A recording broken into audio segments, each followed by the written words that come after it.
Next, you see children maintain hygiene, class 5 same chapter 1 food. Okay, maintain hygiene means আমাদের শুধু খেলে হবে না, আমাদের শরীর ভালো রাখতে হলে আমাদের প্রপার রেস্ট নিতে হবে অ্যান্ড হাইজিন মেনটেন করতে হবে।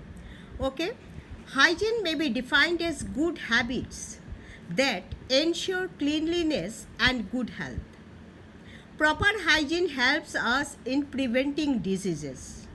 আমরা যদি প্রতিদিন ঘুম থেকে উঠে দাঁত মাজি একবার, রাত্রিবেলা শোয়ার আগে আরেকবার দাঁত মাজি, আমরা যদি কোথাও বাইরের থেকে এসে হাত ধুই এবং খাবার আগে হাত ধুই, আমরা যদি নখ সবসময় কেটে রাখি, আমরা যদি সবসময় পরিষ্কার রাখি, শ্যাম্পু করি মাথায় চুলে যাতে নোংরা না হয়, automatically we can prevent diseases. Brushing teeth twice a day, washing hands before and after meals, cutting nails regularly, bathing, etc. are some of the good habits to maintain proper hygiene.